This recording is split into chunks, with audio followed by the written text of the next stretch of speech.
चलिए इस बीच एक और बड़ी खबर आ रही है। प्रधानमंत्री मोदी ने देशवासियों को सौगात दी है।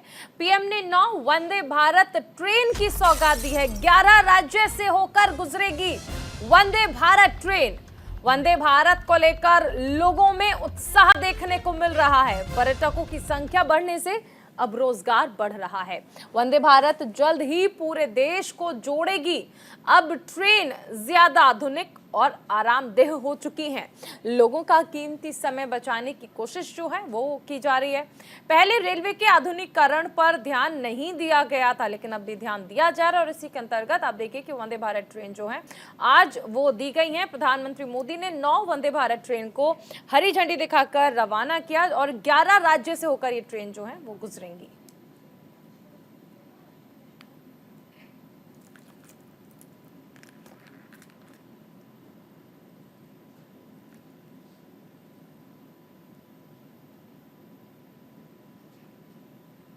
देखिए, जिन नई ट्रेनों को हरी झंडी दिखाई गई है उनके नाम भी आपको बता दें। उदयपुर जयपुर वंदे भारत एक्सप्रेस को हरी झंडी दिखाई गई है। वहीं तिरुनेलवेली मदुरई चेन्नई वंदे भारत एक्सप्रेस, इसे भी आज हरी झंडी दिखाई गई है।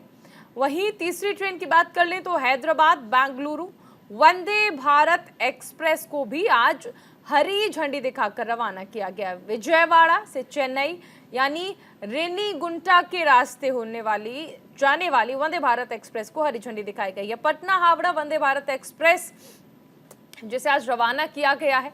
इसके बाद आपको बता दें कि कासरगोड तिरुवनंतपुरम वंदे भारत एक्सप्रेस को हरी झंडी दिखाई गई है। राउरकेला भुवनेश्वर पुरी वंदे भारत एक्सप्रेस को हरी झंडी दिखाई गई। पहले की सरकारों में जब कैबिनेट का गठन होता था तब इस बात की सबसे ज्यादा चर्चा होती थी कि रेल मंत्रालय किसको मिलेगा। माना जाता था कि रेल मंत्री जिस राज्य से होगा उसी राज्य में ज्यादा ट्रेनें चलेगी। और उसमें भी होता ये था कि नई ट्रेनों की घोषणाएं तो कर दी जाती थी, लेकिन पटरी पर बहुत कम ही उतरती थी। इस स्वार्थ भरी सोच ने रेलवे का ही नहीं, देश का बहुत बड़ा नुकसान किया, देश के लोगों का नुकसान किया। अब देश किसी राज्य को पीछे रखने का जोखिम नहीं ले सकता। हमें सबका साथ सबका विकास के विजन को लेकर आगे बढ़ते रहना होगा। मेरे परिवारजनों, आज मैं रेलवे के अपने परिश्रमी कर्मचारियों से भी एक बात कहूंगा। जब कोई दूसरे शहर या दूर किसी जगह से यात्रा करके आता है तो उससे सबसे पहले यही पूछा जाता है कि सफर कैसा रहा। वो व्यक्ति सिर्फ अपने सफर का अनुभव ही नहीं बताता, वो घर से निकलने से लेकर मंजिल तक पहुंचने की पूरी बात करता है। वो बताता है कि रेलवे स्टेशन कितने बदल गए हैं, वो बताता है कि ट्रेनों का परिचालन कितना व्यवस्थित हो गया है।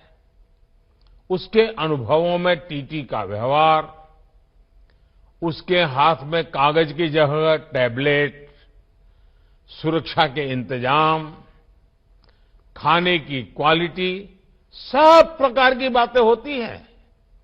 इसलिए आपको रेल के हर कर्मचारी को ईज ऑफ ट्रैवल के लिए, यात्रियों को अच्छा अनुभव देने के लिए लगातार संवेदनशील रहना होता है। और आजकल ये बातें जब सुनने को मिलती है कि इतना अच्छा हुआ, इतना अच्छा हुआ, इतना अच्छा हुआ, तो मन को एक खुशी मिलती है। और इसलिए मैं ऐसे जो प्रतिबद्ध रेल कर्मचारी हैं उनकी भी जी जान से बधाई दे करता हूं।